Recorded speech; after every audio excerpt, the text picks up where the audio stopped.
आज हमारे figuring out की सीरीज पर आज तक के सबसे इम्पोर्टेंट गेस्ट हमारे साथ जुड़े हुए हैं। We are doing a beautiful podcast with Avi. हम लोग यहाँ पर बहुत सारे कन्वर्सेशन करेंगे। अभी जो करंट बुक अंजना ओम कश्यप ने कहा उसके बारे में कन्वर्सेशन करेंगे। उसके साथ साथ में सर की अभी सबसे पहले एक नई बुक आई है, उसके बारे में हम कन्वर्सेशन करना है। कैसे आप सभी को पता होगा कि 10th क्लास के बाद में और इस तरह के जनरेशन में अपना सब्जेक्ट सिलेक्ट करना बहुत दिक्कत का काम रहता है और सबसे इम्पोर्टेंट जर्नी भी रहती है। अगर आपने 10th के बाद अपने हिसाब से अपने हैबिट के हिसाब से, हैबिट जो आपका है उसके हिसाब से अगर आपने अपना सब्जेक्ट नहीं सिलेक्ट किया तो वहां पर आपको आगे जिंदगी में काफी प्रॉब्लम आएगी। ऐसे पेरेंट्स का प्रेशर, कई बार टीचर्स का प्रेशर रहता है कि अगर आप इंटेलिजेंट है तो आपको मैथ, साइंस ये सब सिलेक्ट करना चाहिए, लेकिन वहां पर आप अपनी हॉबी को नहीं देखते और फिर एक ट्रैप में फंस जाते हैं। That is why after 10 selecting a subject is very important. So Pankaj sir, सबसे पहले वेलकम हमारे फिगरिंग आउट सीरीज में, जहां पर हम लोग फिगर आउट करते हैं, कुछ ऐसे अंडररेटेड ऑथर्स को ढूंढते हैं, क्रिएटर्स को ढूंढते हैं जो हमारे सोसाइटी के लिए रियली में चेंजेस ला सकते हैं। तो फर्स्ट ऑफ ऑल मैं आपके बारे में थोड़ा सा जानना चाहता हूँ, हमारी टीम आपके बारे में थोड़ा सा जानना चाहती है। तो सबसे पहले अपने बारे में आप बताइए, देन हम लोग बुक के बारे में और डिस्कशन करने वाले हैं। Sure. Thank you Vikrant ji. First of all मुझे इस पॉडकास्ट में इनवाइट करने के लिए और मेरी जर्नी को सक्सेसफुल बनाने के लिए। ऑनेस्टली मेरा जो बैकग्राउंड है विक्रांत जी, मुझे थोड़ा उसके बारे में बात करने दीजिए पहले, फिर मैं किताब पे आऊंगा। सो मेरा background, I spend 27 years in corporate companies, mainly worked for 3 companies in my 27 years. I worked in 4 different countries, 7 different cities, and I lived in 14 different houses, right? तो मेरा जो करियर है काफी अप्स एंड डाउन्स का रहा है। मेरा career काफी लोगों से कनेक्टेड रहा है, काफी कल्चर से कनेक्टेड रहा है और काफी लोगों से मेरे को इंटरेक्ट करने का अवसर मिला है, दूसरे दूसरे देशों में, कल्चर में, कम्युनिटीज में, राइट। तो मेरे करियर के 27 साल स्पेंड करने के बाद मेरे मन में एक विचार आया कि मुझे ऐसा क्या करना चाहिए लाइफ में जो मैं उसको, मेरे पूरे एक्सपीरियंस को पूरी तरह से कंसोलिडेट करके समाज के लिए या फिर सोसाइटी के लिए या फिर बच्चों के लिए कुछ कर सकूं, राइट। तो वो जो आइडिया मेरे दिमाग में था काफी सालों से चल रहा था, मगर उसका एग्जीक्यूशन हो नहीं पाया, राइट। आप जैसे जानते हैं आइडिया तो सबको आते हैं मगर एग्जीक्यूशन सबसे इम्पोर्टेंट है।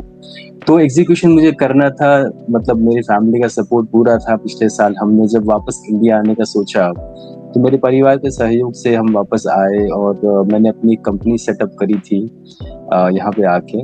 while I continued my role in the company, I set up my own company also, which is focused on career counseling called Fusion Over Pathways. Now मेरी कंपनी का फोकस यही था कि I want to drive a transformation in working professionals, because I spend a lot of time in the corporate companies plus the students, because मेरा अपना खुद का experience as a student अच्छा नहीं रहा विक्रांत जी। मेरा जो चॉइसेस थे सब्जेक्ट्स के काफी मिसअलाइंस थे मेरे पास्ट में। मैंने कई बच्चों को देखा है उनके चॉइसेस काफी मिसअलाइन थे। उन चॉइसेस को अगर सही समय पे सही दिशा देके उनको मार्गदर्शन देके अगर हम उसको अलाइन करते उस टाइम पे, तो आई थिंक उन बच्चों का भविष्य काफी अच्छा हो सकता है, राइट। तो उसी पूरे विचार से मैंने ये किताब लिखी है। ये किताब मैं पिछले 6 महीने से सोच रहा था लिखनी है। मैं जर्नल वगैरह ऐड करता रहता था किसी टॉपिक पे। मेरे दिमाग में कुछ कैरेक्टर्स भी थे। फर्क ये था कि मुझे सारों को कनेक्ट करना था। उन सारे डॉट्स को जब कनेक्ट करते हो तो किताब सामने आती है, राइट। तो उन डॉट्स को कनेक्ट करने के लिए मैंने एक्टिवली 3-4 महीने से काम किया। मुझे काफी सहयोग भी मिला, कुछ काफी सीजन पीपल्स का, जो एजुकेटर्स हैं, जो जिन्होंने मेरी बुक को काफी रिफाइन करने में मेरी हेल्प करी। इनफैक्ट इसके 14 रिवीजन हुए विक्रांत जी, जब से मैंने बुक कंप्लीट करी और जब से आपके सहयोग से मार्केट में आई है ये, इसके 14 रिवीजन हुए। And I am still open, अभी भी कोई फीडबैक वगैरह आता है तो I am okay to improvise, right. तो वही है विक्रांत जी के मतलब आप अपने पर्पस को लेके अपने ऑब्जेक्टिव को लेके क्लियर हैं, तो एक समय आता है कि आपकी जो जो जो आपके ड्रीम्स होते हैं, जैसे मेरा ड्रीम था कि मेरे को कुछ लिखना है, मेरे को समाज के लिए कुछ करना है, मेरी करियर काउंसलिंग के साथ साथ में, तो ये किताब में मैंने काफी कुछ ऐड किया है और मैं काफी स्पेसिफिक रहना चाहता था बिकॉज काफी किताबें मैंने देखी पढ़ी, वो काफी ब्रॉड सब्जेक्ट्स को कवर करती है, वो एक ही किताब में सब कुछ ऐड करना चाहते हैं। मैंने सिर्फ एक ही छोटी प्रॉब्लम्स, जो सबसे बड़ी प्रॉब्लम हो सकती है subject selection of the grade 10, उसको मैंने पिकअप किया क्योंकि मुझे पता था ये प्रॉब्लम्स कितना पेनफुल हो सकता है पेरेंट्स के लिए, बच्चों के लिए और सोसाइटी के लिए। तो उस प्रॉब्लम्स को पकड़ के मैंने वन बाय वन डीप में जाके और उस किताब को पूरी तरह से संजोया है कुछ कैरेक्टर्स के साथ में, ताकि लोगों को इसको इसी से समझ सके, राइट। तो मेरा प्रयास ये विक्रांत जी कि इस बुक का फायदा ज्यादा से ज्यादा लोगों को मिले और मुझे थोड़ा मतलब और मोटिवेशन मिले तो मैं और अच्छा लिख सकूं, समाज के लिए अच्छा कर सकूं। That's great. आपने जो कन्वर्सेशन पे बताया, बहुत बहुत चीजें मुझे एक्साइटेड लगी। लाइक 27 ईयर्स आपने दिए, 7 कंट्रीज आपने ट्रैवल किए, आपने जो बताया जो अलाइन नहीं है एक सब्जेक्ट सिलेक्शन के parts after 10th selection 10th studies, and उसके बाद जो आपने अपनी बुक की जर्नी के बारे में बताया, ठीक है, आपने 4 मंथ्स किए, 14 रिवीजन हुए, सब काफी इंटरेस्टिंग है। हम लोग एक एक करके इसके बारे में बात करेंगे, लेकिन जो सबसे इम्पोर्टेंट रहता है किसी भी बुक के लिए वो रहता है फ्रंट कवर। और जैसा मैं आपकी बुक के साथ वर्क कर रहा था, काफी टाइम तक हमने फ्रंट कवर डिजाइनिंग पर अपना टाइम दिया। उसके बाद आपने एक फ्रंट कवर को फाइनल किया, वो लोगों को काफी अच्छा पसंद आ रहा है। हमारी टीम के काफी पॉजिटिव फीडबैक थे, अभी लोगों तक भी पहुंच चुकी है, अमेजन फ्लिपकार्ट पर भी अवेलेबल है आपकी बुक। तो सबसे पहले मेरे को ये बताइए कि जो फ्रंट कवर के इतना इम्पोर्टेंट आपके लिए क्यों था, और आपकी इमेजिनेशन क्या थी फ्रंट कवर में, क्या लोगों को आप शो करना चाहते थे? राइट, देखो फ्रंट कवर जहां तक की बात है विक्रांत जी, काफी इम्पोर्टेंट रहता है। आप खुद पब्लिशिंग लाइन में है तो मतलब ये फ्रंट कवर डिसाइड करता है कि आपकी आपकी किताब लोग खरीदेंगे या नहीं खरीदेंगे। तो मेरा पर्पस यही था कि मेरी किताब का फ्रंट कवर ऐसा हो कि लोग एटलीस्ट उसको उठाएं, उसको they just don't leave it. यार काफी सारी किताबें आती है, it should not get lost in the jungle of books. तो मैंने जब बात करना चालू किया आपके प्रोजेक्ट मैनेजर दीप्ति से, who did phenomenal job in meeting my expectations all the time, because मैं काफी पिकी था। मैंने कहा देख दीप्ति, मुझे भी काफी आईटी का नॉलेज है and I can also work in lot of AI tools, so let's work together. मैं कुछ आइडियाज देता हूँ, तुम कुछ अपना आइडियाज लेके आओ एंड विल वर्क टुगेदर। तो दीप्ति का जो पहला रिलीज था मेरे को फ्रंट कवर का, वो काफी अट्रैक्टिव लगा मुझे। मैंने बोला देख तुम्हारा कवर बहुत अच्छा लगा मुझे, और इसके साथ में कुछ ऐसी स्टोरी डालो कवर पे कि लोगों को थोड़ी अपीलिंग आए, उनको थोड़ा एक इमोशनल फीलिंग हो यार कि ये कहानी कुछ है इस किताब में। ये कोई मतलब थ्योरेटिकल गाइडेंस नहीं है कि तुम एक सब्जेक्ट पकड़ो, 4 स्ट्रीम है, 4 स्ट्रीम वापस 15 करियर से कनेक्ट होते हैं, वो नहीं है। ये पूरी किताब लिखी गई है कि इन 5 बच्चों के साथ जो शुरुआत से आते हैं, उन 5 बच्चों के साथ अंत में क्या होता है अगर वो सही करियर पकड़ते हैं, और अगर सही करियर नहीं पकड़ते हैं, और उनके बीच में हमने क्या किया है, सारे चैप्टर्स डाले हैं, सारे स्ट्रीम मैपिंग किए हैं। तो coming back to the cover page, it was extremely important to build the cover page which is meaningful, which is appealing and which is connecting to the author's feeling कि यार मेरी ये feeling है, What do you think? I want to ask this question to my readers कि आपको क्या लगता है जब आप इस किताब को अपने हाथ में पकड़ते हैं, राइट? तो इवन मैं कलर्स को लेके भी काफी चूजी था। मैंने कहा ऐसा कलर होना चाहिए कि इस कलर को देखते ही लोगों को कुछ अच्छी फीलिंग आए। I mean I don't want like dark colour and all.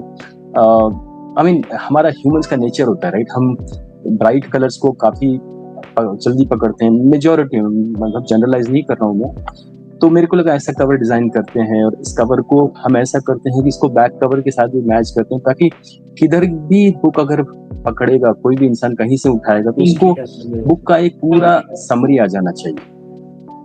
Absolutely. तो आपने तो वैसे सिलेक्शन काफी अच्छा किया, जो आप बोल रहे थे, जो डिजाइन आप चाह रहे थे, वो आई थिंक कवर में दिख रहा है। जो मेहनत आप दे रहे थे, दिखती दे रही थी आपकी बुक पर, वो अब शो हो रही है, लोगों को पसंद भी आ रही है।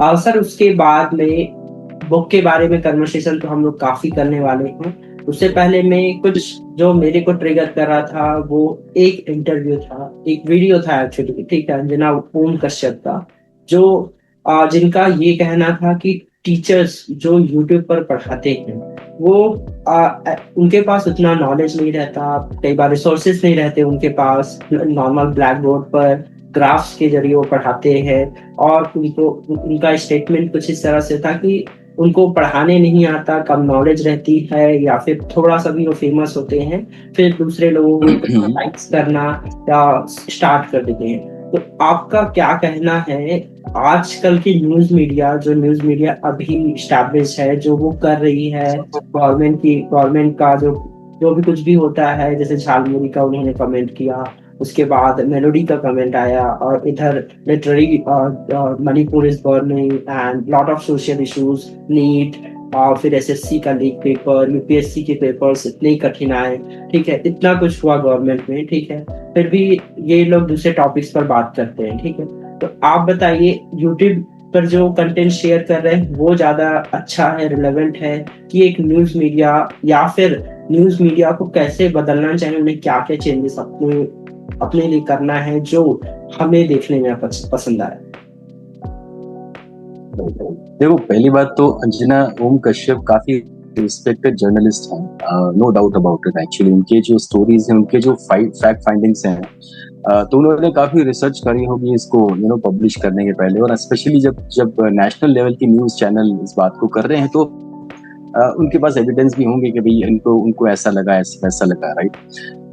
तो मेरा इसमें क्या होता है कि मेरा कहना है कि इसमें दो एलिमेंट है। देखो, पहली बात तो है कि हमें जनरलाइज नहीं करना चाहिए सबको कि सारे यूट्यूबर्स जो भी हैं, जो पढ़ाते हैं, they are all fake, they are not driving quality, उनको बस क्वालिटी नहीं है, ऐसा नहीं है। मतलब काफी सारे अच्छे ट्यूटर्स हैं, टीचर्स हैं, जिनको मैं पर्सनली जानता हूँ, उनके अपने चैनल्स हैं, और जिस तरीके से वो पढ़ाते हैं अपने सब्जेक्ट्स को, उनके कंटेंट की quality, it is really really good actually. In fact मेरी खुद की परिवार में मेरी डॉटर को मैं 2-3 चैनल सब्सक्रिप्शन करे हुए हैं, जिनसे वो साइंस वगैरह कुछ सीखती है, करती है, और उनका पढ़ाने का तरीका इतना सिंपल और अच्छा लगा मुझे personally, compare to the teacher that teachers in the class. तो देखो, दो पर्सपेक्टिव हैं इसके कि यार हाँ, शायद अंजना ओम कश्यप जी ने इसके लिए रिसर्च करी होगी, और कुछ कुछ क्या बोलते हैं, सेंसेशनल न्यूज बनाने के लिए इसको हाईलाइट किया, राइट। मेरा अपना मानना है कि हमें इसको जनरलाइज नहीं करना चाहिए। इस तरह की न्यूज आएगी और आती रहेगी। जनता समझदार है, आई थिंक जनता डिसाइड करे कि उनको यूट्यूब पे पढ़ना है या नहीं पढ़ना है। और ऑफ कोर्स दूसरा पक्ष ये है कि हाँ, हो सकते हैं कुछ सेलेक्टेड यूट्यूबर्स हैं जिनकी क्वालिटी इतनी अच्छी नहीं हो, या फिर ओवर टाइम उनकी क्वालिटी में थोड़ा सा डिफरेंस आया हो, और जो आउटकम बच्चों को मिलना चाहिए वो मिला नहीं, राइट।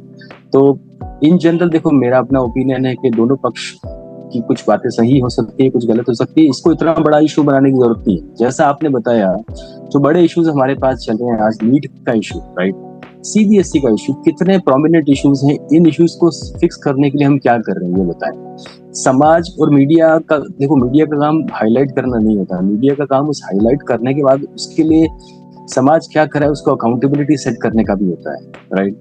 तो उसके लिए शिक्षा विभाग क्या कर रहा है, शिक्षा विभाग का क्या रोड मैप है इस पूरी प्रॉब्लम्स को फिक्स करने के लिए। उसके लिए मैं चाहता हूँ शिक्षा मंत्री या उनके जो अधिकारी हैं क्लियरली समाज के सामने आए, अपना एक पूरा रोड मैप प्रेजेंट करें जनता को, बच्चों को खासकर जो इससे अफेक्टेड हुए मेंटली। आप सोचो, किसी बच्चे ने साल भर मेहनत करी और उसको लगा कि मेरा बस काफी मेहनत किया, मेरे पेपर काफी अच्छा हुआ, और अगले 2 दिन बाद न्यूज आए कि व्हाट, पेपर लीक हो गया है। तो कितना हर्टिंग है उसके लिए। और मैंने ऐसे ऐसे बच्चों से मुलाकात करी है विक्रांत जी, के उन्होंने 3-3 साल तैयारी करी है पढ़ने के लिए, नीट के लिए। और आपने सीबीएसई का फियास्को भी देखा ही होगा, उसमें भी काफी कुछ मार्कशीट कभी कुछ किसी को जा रही है, टाटा कंसल्टेंट, पता नहीं कितनी कंपनीज इन्वॉल्व है इसमें। तो मेरे को क्या लगता है सर कि हमारा जो सिस्टम जो सब हम बना लेते हैं, सिस्टम सब बना लेते हैं, मुझे रिपीट करने लीजिए, इस देश में सिस्टम सारे बने हुए हैं, कानून सारे हैं, नियम सारे हैं।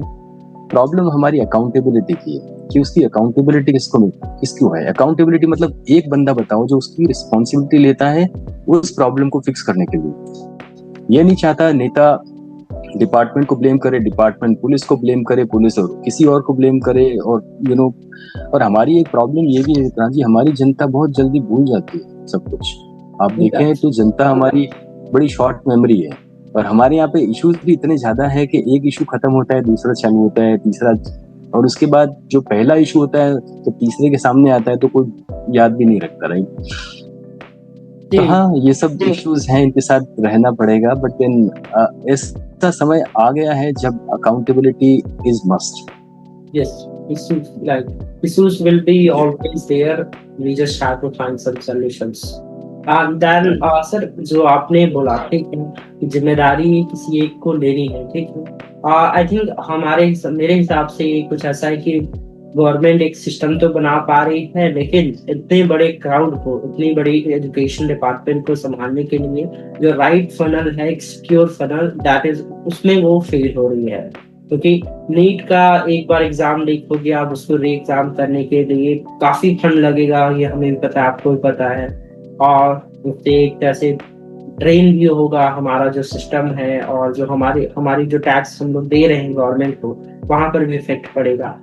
सर, उसके बाद आपकी बुक के बारे में थोड़ा सा और हम लोग जानेंगे, ठीक है, कि जो बुक है, सबसे पहले तो बुक का बताइए कि कितने पेजेस की बुक है आपकी। देखो, बुक को जो मैंने शुरू में लिखी थी, थोड़ा बैकग्राउंड दूंगा, 350 पेजेस की थी, बट देन मेरे को लगा काफी ज्यादा हो जाएगा। So with the help of Deepti and some of my pre publication reviewers, we cut it down. We are trying to make it like 290 pages, so roughly about 292 pages, making sure that every chapter is relevant, in 292 pages में अगर आप start से and करेंगे, तो मेरा ये मानना है जिसने इस किताब को सीरियसली पढ़ा है शुरू से अंत तक, उसको एकदम क्लैरिटी मिलेगी कि उसको पर्सनली क्या करना चाहिए, एंड उसको ये भी पता पड़ेगा कि आज हमारे सिस्टम में क्या क्या टूल्स, टेक्नोलॉजीज अवेलेबल हैं जो एक को क्लैरिटी दे सकती है। मतलब किसी को अगर सब्जेक्ट सिलेक्शंस के लिए कंफ्यूजन है तो उसको क्या करना चाहिए। जैसे आप अगर चैप्टर को फॉलो करें तो पहले के 4 चैप्टर जो हैं वो पूरे स्टोरी ड्रिवन, उसमें मैंने बच्चों की डिफरेंट जो कंफ्यूजन्स होते हैं, स्टेट ऑफ माइंड होते हैं, उनको किस किस दिशा से प्रेशर आता है। जैसे रिया इज अ कैरेक्टर, राइट। रिया का प्रेशर सबसे पहला अपने अंदर से है कि वो कंफ्यूज है, वो क्या करे। प्रेशर माता पिता का है जो उसको डॉक्टर बनना देखना चाहते हैं, राइट। उसके पड़ोसी हैं, उसके मित्र हैं, उसके फ्रेंड्स, मतलब तो रिया अपने आप में कंफ्यूज है। देन मैंने क्या किया, उस कंफ्यूजन को दूर करने के लिए मैंने एक क्लैरिटी चैप्टर बनाया। उसमें मैंने सोचा कि चलो ठीक है, हमने 4 टॉपिक्स हैं हमारे पास। साइंस है, हमारे पास कॉमर्स है, हमारे पास आर्ट्स है, हमारे पास वोकेशनल है। तो इन चारों जो सब्जेक्ट स्ट्रीम्स हैं, क्या क्या चॉइसेस हैं आपके पास, लेट्स टॉक अबाउट दैट। तो दैट गिव्स अ क्लैरिटी, यार मेरे को साइंस में ये चॉइसेस है, अगर मेरा मैथमेटिक्स है तो मेरे को ये चॉइस है, मेरे को अगर वोकेशनल ले रहा हूँ तो मेरे को ये चॉइसेस है। देन मैंने क्या उस चॉइसेस को करियर पाथ से मैप किया कि अगर मैं ये सब्जेक्ट लेता हूँ तो मेरा नेक्स्ट करियर कौन सा हो सकता है। So I tried adding that as well in the next chapter. तो उससे क्या एक फ्लो बनाने की कोशिश करी, और हर एक फ्लो में मैंने क्या किया है, जो कैरेक्टर मेरे बुक में इंट्रोड्यूस किए हैं नए उनको स्टोरी ड्रिवन रखा है। तो आपको जानकारी भी हो रही है एक तरह से कि मेरे को क्या क्या करियर पाथ मिल रहे हैं, एट द सेम टाइम आप स्टोरी से कनेक्टेड हैं। इस बंदे ने, जैसे आरव है, रिया है, काफी सारे कैरेक्टर्स जो इस बुक में हैं, उनको जब वो चॉइस किया उन्होंने तो उनको क्या करियर पाथ ऑप्शंस थे, राइट। और उसके बाद मैंने क्या किया, इस प्रॉब्लम्स को रूट से कैसे फिक्स किया जाए विक्रांत जी, उसका मैंने एक 7 स्टेप फ्रेमवर्क बनाया है। वो फ्रेमवर्क मैंने डिस्कस करके काफी लोगों से समझने के बाद अपने प्रयास से बनाया है। और उस फ्रेमवर्क से मैं ये चाहता हूँ, मुझे उस फ्रेमवर्क को यूज करेगा उस स्टूडेंट्स को क्लैरिटी मिले। राइट। उसके अलावा अगर आप अगला चैप्टर फॉलो करें तो उसमें क्लियरली मैंने ये आउटलाइन किया है कि इस प्रॉब्लम के जो इफेक्ट हैं वो क्या क्या है। अगर आप करियर काउंसलिंग देते हैं तो बच्चे को क्या क्लैरिटी मिलती है। तो मैंने उसको भी पूरा आउटलाइन किया। उसके बाद मैंने जो इसको अंत किया है किताब को 3 चैप्टर से किया है। पहला चैप्टर मैंने लिखा है एजुकेटर्स के लिए कि आप एजुकेटर्स आप पॉलिसी मेकर्स इस पूरी सिचुएशन को समझें और इसको इसको इम्प्रूव करने के लिए आपको क्या करना चाहिए। मैंने उसके लिए कुछ सजेशंस लिखे हैं उनके लिए कि करियर काउंसलिंग जो एक इम्पोर्टेंट एस्पेक्ट है आप ग्रेड 9 ग्रेड 10 ग्रेड में क्यों नहीं इंट्रोड्यूस करते हैं। आप क्यों बच्चों को ये सोचते हैं कि उसके माता पिता या फिर उसका पड़ोसी या फिर उसके भैया उसको काउंसिल करने के लिए केपेबल है, राइट। तो एक सिस्टम होना चाहिए हमारे समाज में, हमारे एजुकेशन में। ये सिर्फ पॉलिसी बनाने से काम नहीं चला है विक्रांत जी। अभी आई थिंक काफी इंप्रूवमेंट किए हैं सरकार ने लास्ट ईयर हमारी एजुकेशन पॉलिसीज में, बट उसका इम्प्लीमेंटेशन होना बहुत ही जरूरी है विक्रांत जी। बिकॉज मेरा मानना है कि जैसे मैंने पहले बताया कि हाँ हमारे यहाँ पे सिस्टम सारे अवेलेबल हैं, पॉलिसीज बना देते हैं, but implementation is the problem. So that implementation has to happen. हर एक स्कूल में मैं चाहता हूँ एक काउंसलर हो। उस काउंसलर का काम फुल टाइम यही करना है कि बच्चों को कैसे अच्छे से गाइड किया जाए, उनकी क्षमताओं के हिसाब से, उनकी नेचुरल एबिलिटीज के हिसाब से, उनकी जो वैल्यूज जिस करियर को वो करते हैं उसके हिसाब से उनको करियर की दिशा दी जाए, राइट। देन लास्ट के 2 चैप्टर विक्रांत जी हैं फोकस पेरेंट्स के लिए कि उनको इस सिचुएशन में कैसे एक्ट करना चाहिए। बिकॉज सबसे इमोशनल पार्ट वही होता है। मेरी खुद की 2 डॉटर्स हैं, एक फाइनल ईयर में है बैचलर डेटा साइंस में, she is completing her graduation this year, और दूसरी मेरी है 10 स्टैंडर्ड 9 में है, राइट। तो मैं खुद समझता हूँ कि उनके दिमाग में क्या था, राइट, और मेरे दिमाग में क्या था। मैंने वो सारी स्थिति उस किताब में लिखने की कोशिश करी है। बट देन आई थिंक हमने हमारे पास करियर काउंसलर्स थे, हमने जिस स्कूल में बच्चों को पढ़ाया वहाँ करियर काउंसलर्स थे। तो सच ये है विक्रांत जी, हमारे पास भारत में 99% स्कूल्स में करियर काउंसलर्स नहीं है आज भी। हमारे पास सिर्फ 1% स्कूल्स में है जो इंटरनेशनल स्कूल्स हैं, जिनकी आप जानते हैं फीस कितनी ज्यादा है। तो जो अफोर्ड कर पा रहे हैं करियर काउंसलर्स को, उनको वो सुविधाएं मिल रही है, उनको क्लैरिटी मिल रही है अर्ली स्टेज में। जो बच्चे उनके पढ़ के निकलते हैं उनको क्लियरली पता है कि मेरा करियर पाथ क्या है, पेरेंट्स को भी पता है कि इसका नेचुरल टैलेंट क्या है। बाकी जो मेजर पॉपुलेशन है हमारी बच्चों की, जो करोड़ों बच्चे हैं आज, उनको ये क्लैरिटी नहीं मिल पाती है सही समय पर, मिलती है लेट मिलती है, राइट। और जैसे मेरा अपना एग्जांपल दिया मैंने विक्रांत जी, मैं खुद 10th स्टैंडर्ड में काफी कंफ्यूज था, राइट। मेरे को उस टाइम पे फर्स्ट डिवीजन आया था। Luckily that was the only time I got my first division. उस टाइम पे मेरे पापा ने बोला बेटा फर्स्ट डिवीजन आया है साइंस ले ले। मेरे दिमाग में साइंस था नहीं। मैंने कहा यार साइंस, मेरे को तो फिजिक्स कॉमर्स फिजिक्स समझ में आती नहीं है, केमिस्ट्री मेरे को बहुत ही हार्ड लगती है, बट मैंने साइंस ले ली। अब साइंस ले तो ली, 2 साल तक स्ट्रगल करता रहा। 2 साल के बाद क्या हुआ, 2 साल के बाद मेरे को जो कॉलेज चाहिए था वो मेरे को मिला नहीं, राइट। मुझे आज भी याद है मैंने कितने कॉलेजेस के चक्कर लगाए उस टाइम पे जब मैं अपनी 12th स्टैंडर्ड में था, और मुझे कहीं पे भी एडमिशन नहीं मिला। उसका एक ही कारण था कि ये है काफी पुरानी बात है विक्रांत, ये 2000 से पहले की बात है, 1995 की बात है। तो उस टाइम पे जब आपको भी पता है इंजीनियरिंग कॉलेजेस भी कम थे देश में, प्राइवेट कॉलेजेस वगैरह इतने ज्यादा थे नहीं, तो सब कुछ डिपेंडेंट सरकारी कॉलेजेस पे ही था। तो मेरे केस में काफी सारे अपने मेरे खुद के एनेक्डोट्स हैं, खुद के स्ट्रगल्स हैं कि भाई मैं उस टाइम पे किस स्टेट ऑफ माइंड में था, राइट, और मैंने उस सिचुएशन को कितनी डिफिकल्टी से निकाला है। और उस डिफिकल्टी को अगर मेरे को उस टाइम पे काउंसलर मिल जाता राइट टाइम पे, और मैं अपने पिताजी के साथ बैठ के अच्छे से डिस्कस कर पाता कि मेरे लिए क्या सही है, तो शायद मैं इस पूरी स्थिति में नहीं हो पाता, राइट। तो यही है विक्रांत जी, और मेरा चैप्टर खत्म होता है। स्टूडेंट्स के लिए भी एक मैसेज है कि उनको उस स्थिति में कैसे अपने आप को बनाना चाहिए, कैसे अपने आप को पूरा एग्जीक्यूट करना चाहिए, कैसे अपने आप को हैंडल करना चाहिए, बिकॉज उनका भी एक टेंडर एज होता है। आप देखो वो खुद भी जो है एक टीन एज में है, तो टीन एज में आपका दिमाग काफी ज्यादा अस्थिर भी रहता है, राइट। काफी सारे चेंजेस हो रहे होते हैं आपके पास मेंटली, फिजिकली, और ये अलग से प्रेशर पड़ोसियों का, मम्मी का, पापा का, फ्रेंड्स का, सबके चॉइसेस हैं, सब अपने चॉइसेस आपके ऊपर इम्प्लीमेंट करने की कोशिश करते हैं, राइट। तो मेरी बुक का यही है विक्रांत जी, मैंने इस किताब में सारी जितनी भी चैप्टर्स हैं उनको कनेक्ट करने की कोशिश करी है, और मैं वेट करूंगा कि रीडर्स का क्या रिव्यूज आता है और इसको मैं कैसे और इम्प्रूव कर सकता हूँ। डेफिनेटली रीडर्स को काफी अच्छा फीडबैक आएगा मेरे हिसाब से।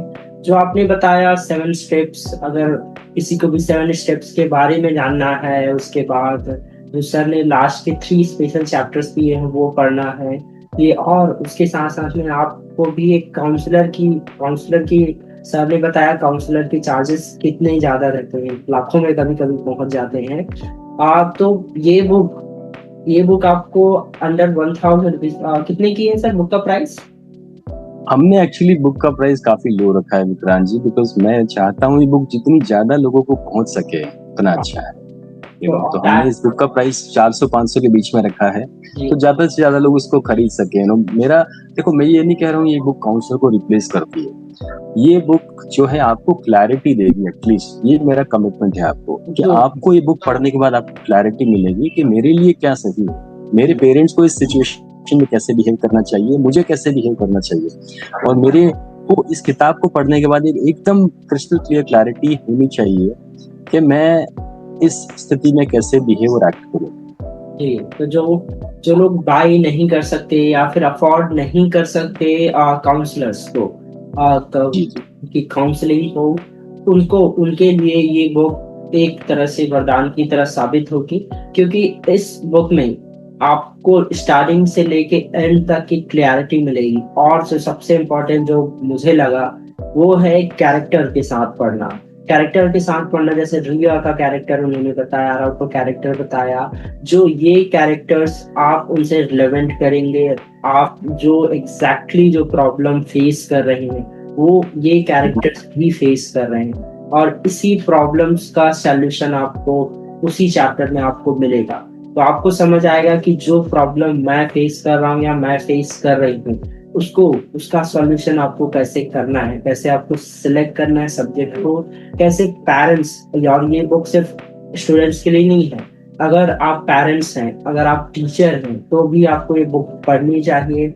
आपको समझ आएगा कि कैसे काउंसलिंग कितना इम्पोर्टेंट है। स्टूडेंट को पढ़ना तो इम्पोर्टेंट है ही, उसके साथ साथ में जो मेंटल स्टेबिलिटी है वो कितना इम्पोर्टेंट है, चूजिंग अ राइट पाथ कितनी इम्पोर्टेंट है।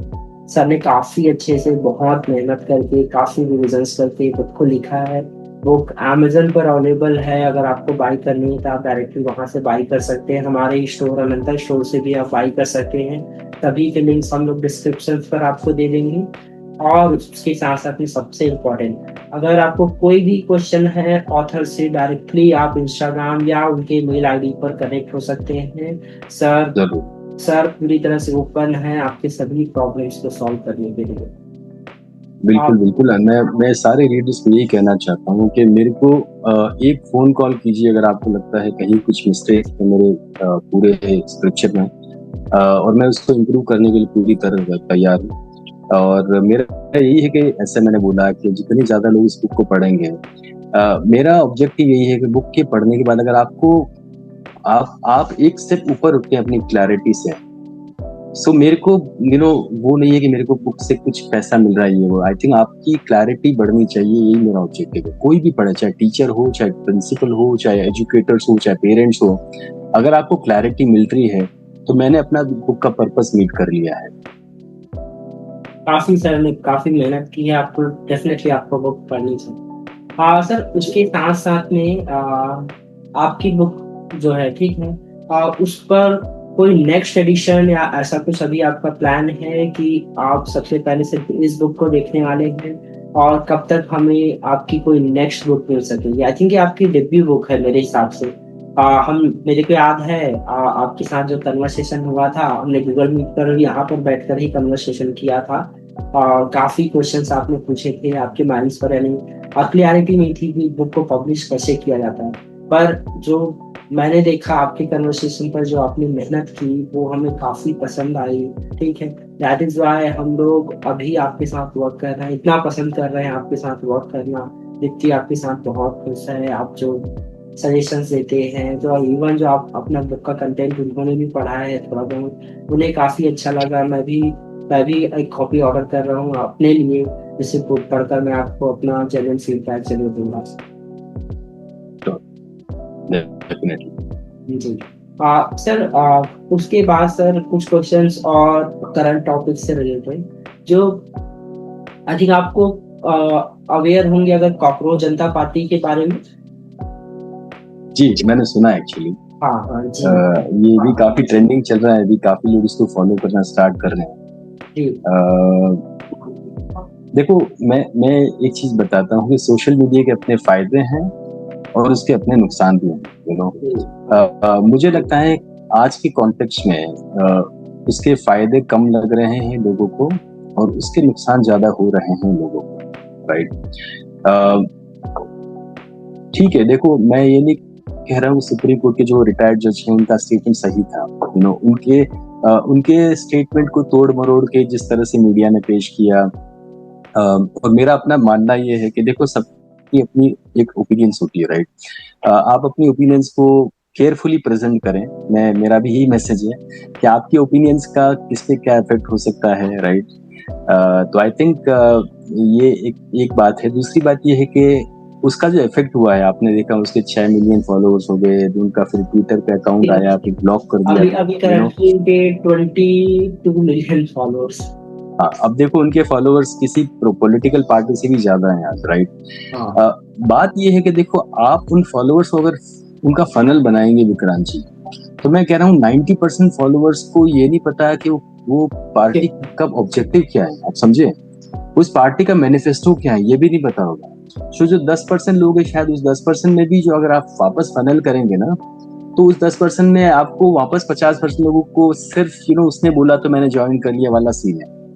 आई थिंक हाँ, शुरू के कुछ 1-2% लोग हो सकते हैं जिन्होंने इस बात को सीरियसली लिया है, जिन्होंने कुछ समाज में या विचारों में बदलाव करने की कोशिश करी है। बट अगेन देखो, मेरा अपना मानना है कि दोनों पक्षों का जो है एक्शन और रिएक्शन थोड़ा केयरफुली हैंडल करना चाहिए।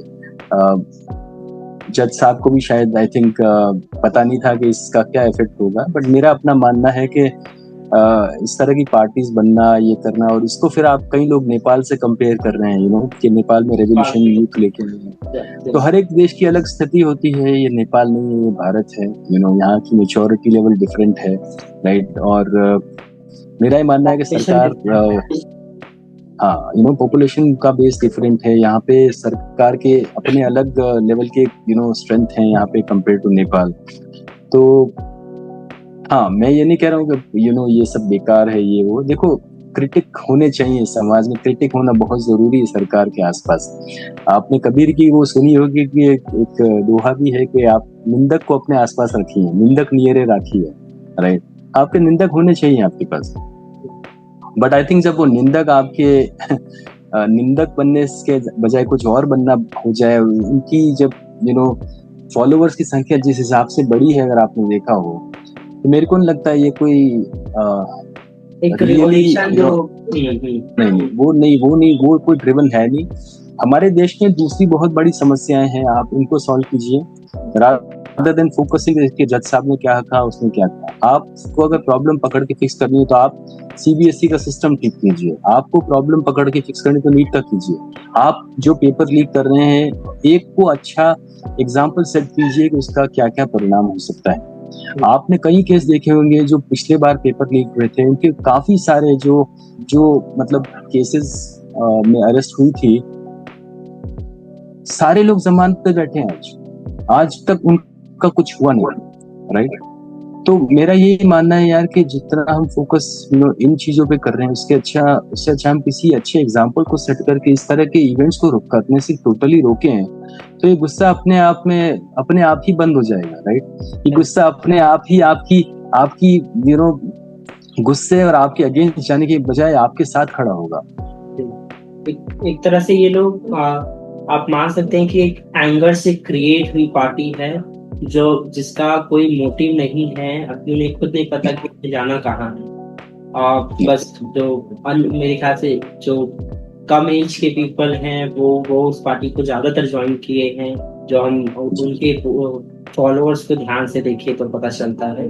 और सर, काफी काफी चीजें हमने जान ली आपके बुक के बारे में। अब आप ये बताइए कि क्या ये बुक सही में एजुकेशन सिस्टम को चेंज कर सकती है, काउंसलिंग सिस्टम को रिप्लेस कर सकती है?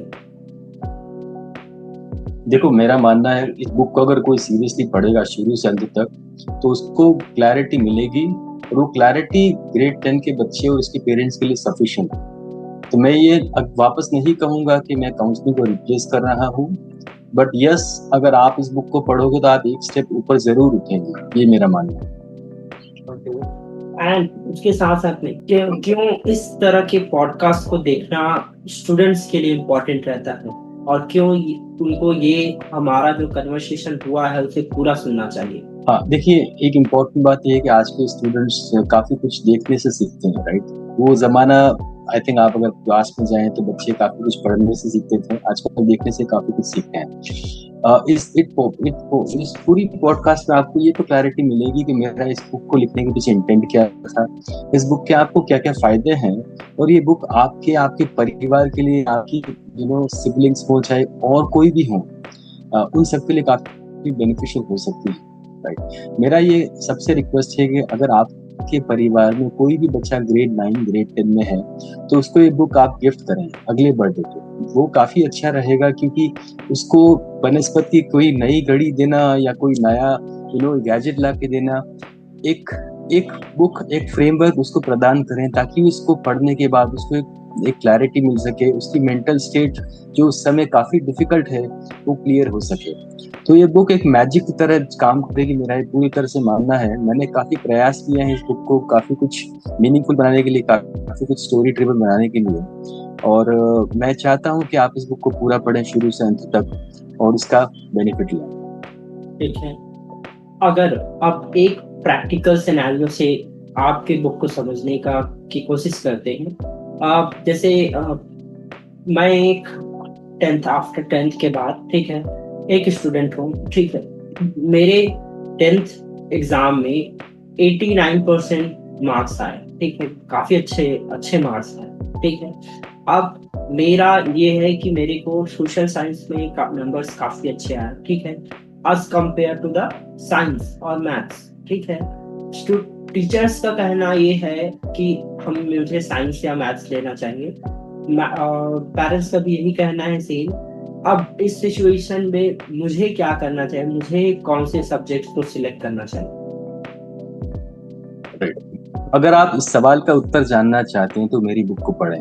आपको इस सवाल का जवाब पूरी तरह से मिलेगा कि अगर आप अपनी इंटरेस्ट के हिसाब से सोशल साइंस लेना चाहते हैं, जैसा आपने बोला, उस सोशल साइंस के को लेने के लिए आपको क्या क्या चूज करना पड़ेगा, वो क्लैरिटी आपको बुक देगी। एक बात। दूसरी बात, उस सोशल साइंस को करने के बाद आपको क्या क्या करियर पाथ मिलेंगे, वो क्लैरिटी आपको मिलेगी। और मैंने ये भी एम्फेसाइज किया है बुक में कि ये जो एक मिथ हमने बना रखा है कि अच्छे नंबर आए तो साइंस लेनी चाहिए, अगर एवरेज नंबर आए तो कॉमर्स लेनी चाहिए, और कम नंबर है तो आर्ट्स लेनी चाहिए, वो मिथ मैंने पूरी तरह तोड़ने की कोशिश करी है। और मैं चाहता हूँ समाज में मिथ टूटे कि आर्ट्स सबसे लोअर है, साइंस सबसे ऊपर है। ऐसा कुछ नहीं है। आज की तारीख में बड़ी बड़ी कंपनीज जैसे गूगल है, माइक्रोसॉफ्ट है, अमेजोन है, और कई सारी अमेरिकन कंपनीज सोशल साइंस के स्टूडेंट्स को सेलेक्ट करती है बनस्पति साइंस, बिकॉज ह्यूमन साइकोलॉजी आज इतना बड़ा सब्जेक्ट है जो आपकी परचेज को ड्रिवन करता है, जो आपकी मार्केटिंग को इन्फ्लुएंस करता है। और ऐसे कई सारे करियर पाथ मैंने इस किताब में इंक्लूड किए हैं जो आपको ये मजबूर करेंगे कि मेरे लिए साइंस सही है या मेरे लिए कॉमर्स सही है। अगर आपका इंटरेस्ट कॉमर्स में है तो आप कॉमर्स चूज करें, और उस इंटरेस्ट के साथ काफी कुछ और भी बैलेंस आपको करने पड़ेंगे। आपकी एप्टीट्यूड लेवल, आपकी वैल्यूज, फ्यूचर में आप किस करियर में क्या क्या वैल्यू करते हैं, एंड सो ऑन। तो मेरा शॉर्ट आंसर ये है कि yes, social science is a very bright subject and it will lead you to the really good career path in future. अब सर, जो आपकी बुक है, अगर आपने अभी तक ये सीक्रेट रिवील नहीं किया। मैंने आपसे एक क्वेश्चन भी पूछा था, फिर आपने बताया नहीं उसे। ठीक है, आपने उसे छुपा कर रखा है, पर मैं एक बार और कोशिश कर रहा हूँ आपसे जानने की वो बात कि आपकी नेक्स्ट बुक कब आएगी। क्योंकि मेरा ट्रस्ट ये है कि इस बुक को पढ़ने के बाद सभी स्टूडेंट, पेरेंट्स, टीचर्स, जितने भी रीडर्स रहेंगे, सबका यही क्वेश्चन रहेगा कि सर की नेक्स्ट बुक कब आ रही है, का टॉपिक क्या होगा। टॉपिक मैं नहीं बोलूंगा कि आप इस पॉडकास्ट पर बताएं, अभी हम लोग उसको सीक्रेट रखेंगे। आपसे बताइए कि ये बुक हमको कब पढ़ने को मिलेगी, आपकी नेक्स्ट बुक इसके बाद। देखो, सबसे इम्पोर्टेंट बात मैं बताना चाहता हूँ, पहले मैं नेक्स्ट के पहले मैं बात करूँ। मैंने सबसे पहले डिसाइड किया है जो मेरी एग्जिस्टिंग बुक है उसको मैं हिंदी में ट्रांसलेट करूंगा। और वो काम मेरा चालू है विक्रांत जी अभी। मैं चाहता हूँ मेरा हिंदी का जो संस्करण है वो इसी महीने की 10 तारीख या 15 तारीख के पहले लॉन्च हो जाए, राइट। क्योंकि मैंने देखा है हमारा जो काफी बड़ा मास है वो हिंदी में काफी कंफर्टेबल है। तो मेरा पहला प्रयास ये है कि मेरी अगली बुक इसी बुक का हिंदी संस्करण हो। और उसके बाद मेरे पास कुछ और रोड मैप है जो मैं डिस्क्लोज नहीं करूंगा, कि इसी संदर्भ में रहेगा वो, जिसमें मैं करियर काउंसलिंग के और भी जो एस्पेक्ट्स हैं उनको थोड़ा लोगों को एजुकेट कर सकूं, उनको जानकारी दे सकूं कि इसको करने के क्या क्या बेनिफिट्स हैं और ये, राइट। उसके अलावा मेरी जो एक और मेरे दिमाग में किताब चल रही है वो एक एक मैं ये बोलूंगा, देखो वो किताब मतलब मैं भी डिस्क्लोज नहीं कर पाऊंगा आपको उसका कंटेंट टॉपिक, बट वो किताब मैंने काफी इमोशन से लिखी है और मैं लिख रहा हूँ। आई थिंक अभी तो 25-30% कंप्लीट हुई है। मेरा वो टारगेट उस किताब को जुलाई अगस्त तक लेके आने का है। और वो किताब पूरी तरह से एक टीयर 3 सिटीज के जो बच्चे होते हैं, अगर आप आज देखें विक्रांत जी, टीयर 3 टीयर 4 सिटीज से जो बच्चे आते हैं उन बच्चों का जब जिस बैकग्राउंड में वो बड़े होते हैं, तो ग्रेजुअली जब वो बच्चे बड़े होके इंजीनियरिंग करने के लिए बाहर जाते हैं, बाहर जाने के बाद उनको नौकरी मिलती है, तो नौकरी मिलने के बाद उनकी लाइफ कैसी रहती है, उन्होंने उन्होंने अपनी लाइफ को किस स्टेज से किस स्टेज पे लाके खड़ा किया है, तो उसकी एक पूरी जर्नी मैं लिख रहा हूँ, राइट। उनके स्ट्रगल्स में ऐड कर रहा हूँ, उनकी उनकी जो अचीवमेंट्स है वो मैं ऐड कर रहा हूँ। तो ये बेसिकली एक कहानी है टीयर 3 के बच्चों की, टीयर 4 के बच्चों की, कि अपने लाइफ में उन्होंने कैसे प्रोग्रेस करी, अपनी लाइफ को कैसे उन्होंने बनाया। और ये बुक उन सारे बच्चों के लिए है, उन सारे लोगों के लिए है जो छोटे शहरों से आए हैं। और आज तुम बड़े बड़े शहर देख लो, चाहे वो गुड़गांव हो, बैंगलोर हो, पूना हो, हैदराबाद हो, या फिर मुंबई हो, चेन्नई हो, वहां जो बड़ी बड़ी पॉपुलेशन से बड़ी बड़ी अपार्टमेंट्स बनी है, वो अपार्टमेंट्स किससे बनी है? इन्हीं बच्चों से बनी है। इन्हीं बच्चों ने अपने पास को छोड़ के अपने प्रेजेंट को बनाया है। तो उस पूरी कहानी को मैंने एनेक्डोट्स करने की कोशिश करी है, अभी मैं उस पर काम कर रहा हूँ, और समय आने पे मैं आपको जरूर उसमें इंक्लूड करूंगा। डेफिनेटली सर, हम लोग भी एक्साइटेड हैं आपके बुक को लोगों तक प्रेजेंट करने के लिए।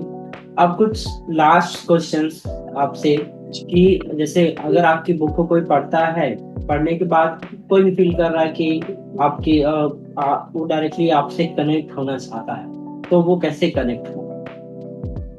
देखो, मेरा ईमेल आईडी बुक के अंदर है, और वो मेरे को ईमेल आईडी करके ईमेल कर सकते हैं। मेरा फोन नंबर भी मैंने इंक्लूड किया है, वो मुझे कॉल करके बात कर सकते हैं। और मेरा अपॉइंटमेंट भी वो बुक कर सकते हैं मेरी ऑफिशियली वेबसाइट पे, अगर उनको करियर काउंसलर से संबंध कुछ मदद चाहिए। बिकॉज देखो, मैंने ये देखा है काफी पेरेंट्स जो हैं बुक पढ़ने के बाद उनको एक स्टेप और चाहिए। उनको ये भी चाहिए, हाँ ठीक है आपकी बुक मैंने पढ़ी, मेरे को क्लैरिटी मिली, बट मैं आपको और डिटेल में डिस्कस करना चाहता हूँ। मैं आपके साथ बैठ के अपने बच्चे का साइकोमेट्रिक असेसमेंट करना चाहता हूँ। मेरे बच्चे की अगले 5 साल 10 साल का करियर रोड मैप बनाना चाहता हूँ। तो उस संदर्भ में मैं उनकी काफी मदद कर सकता हूँ। और दैट मेरी जो ऑर्गेनाइजेशन है फ्यूजन वो पाथवे, वो उसी लिए मैंने बनाई है, ताकि इन बच्चों को नई शॉर्ट टर्म और पूरी उनकी करियर पाथ बना के लॉन्ग टर्म सक्सेस में उनको हाथ डाल के साथ दे सकूं।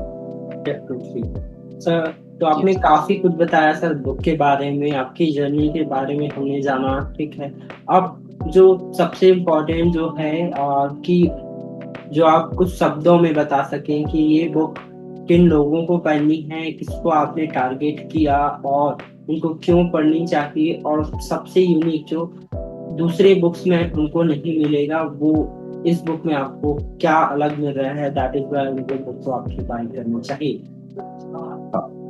देखो, पहला सवाल जो है, ये बुक मैंने स्टूडेंट्स के लिए लिखी है, पेरेंट्स के लिए लिखी है और एजुकेटर्स के लिए लिखी है। तो ये बुक स्टूडेंट्स को पढ़नी चाहिए, उनके पेरेंट्स को, उनके मम्मी पापा को पढ़नी चाहिए, उनके टीचर्स को पढ़नी चाहिए, और भी जो इनको इन्फ्लुएंस कर, जैसे किसी परिवार में बड़ी बहन होती है, आपने देखा होगा, उसका काफी प्रभाव चलता है छोटे भाइयों पे, छोटी बहनों पे।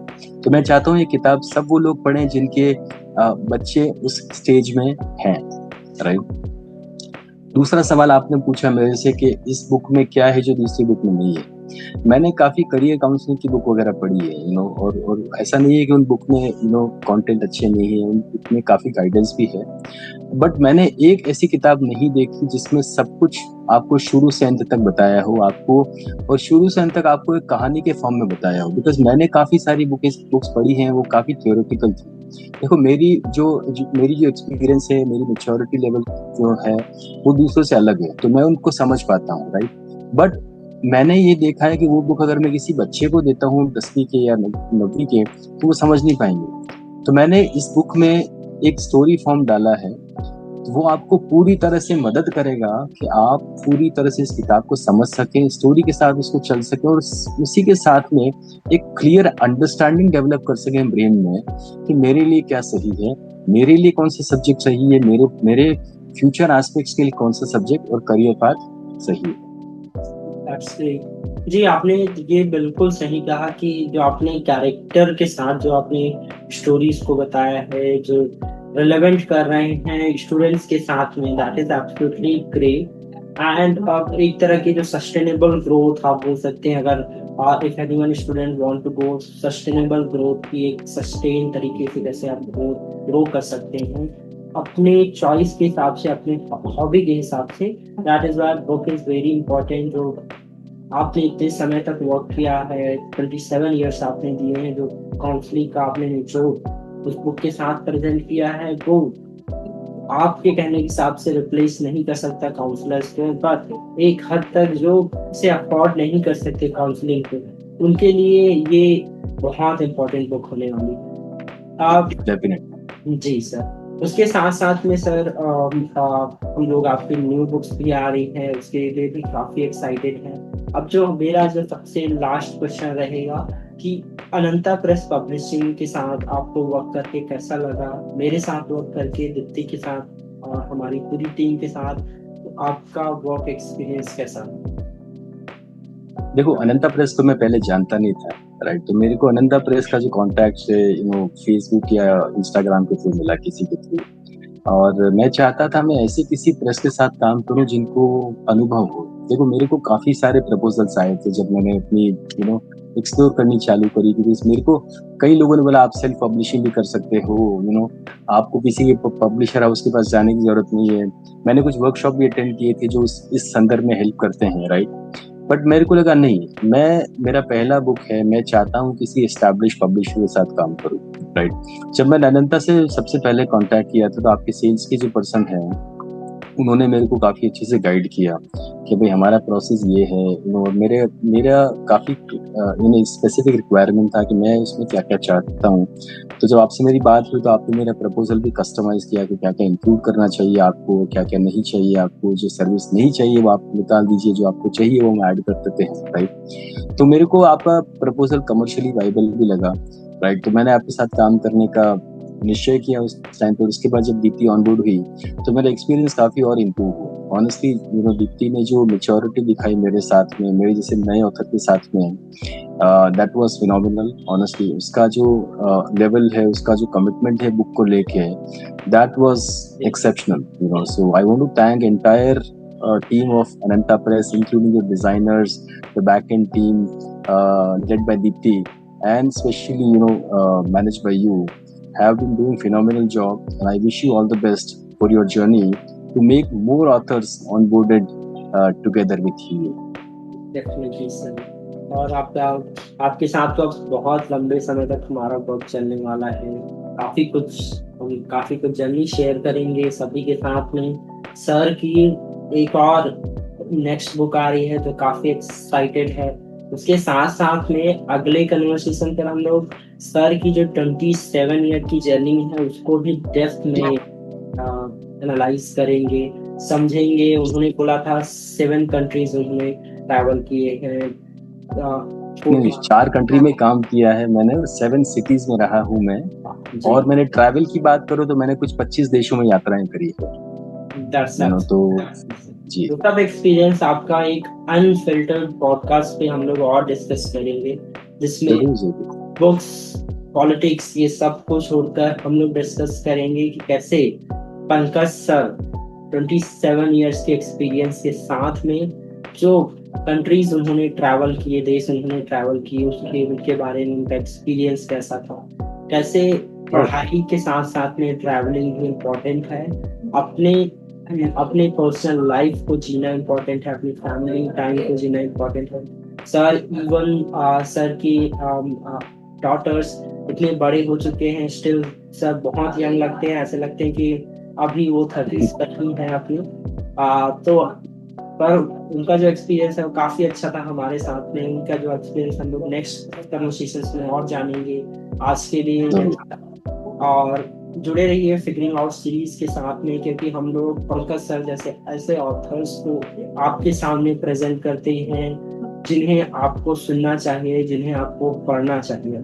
और सबसे इम्पोर्टेंट, पॉडकास्ट क्यों इम्पोर्टेंट है, ये कन्वर्सेशन आपको लग रहा होगा कि एक नॉर्मल जूम मीटिंग पर एक नॉर्मल सी कन्वर्सेशन है जिसमें हम सिर्फ एक इंटरव्यू ले रहे हैं, बट ट्रस्ट मी, अगर आप इसको लास्ट तक देखते हैं आपको समझ आएगा सर की जर्नी कितनी इम्पोर्टेंट है, एक ऑथर की जर्नी कितनी इम्पोर्टेंट और स्ट्रगलफुल रहती है, और कितनी मेहनत के साथ में वो बुक्स को लिखते हैं और आप तक प्रेजेंट करते हैं, अपने एक्सपीरियंस को शेयर करते हैं। And that is why Instagram reel पर जो आप रील्स स्क्रॉल करते रहते हैं, उससे अच्छा पॉडकास्ट को देखिए, और पॉडकास्ट देखने के बाद अगर आपको बुक का कंसेप्ट अच्छा लग रहा है तो उस बुक को पढ़िए। तब आपको समझ आएगा कि इंस्टाग्राम रील स्क्रॉल करने से कुछ नहीं होता, एक पॉडकास्ट देखने से आप 7 डेज के लिए प्रोडक्टिव हो सकते हैं। सो धन्यवाद sir to join our figuring out series, and we will meet in the further discussions as well in future. Definitely, thank you so much, appreciate your support, thank you. Thank you, sir.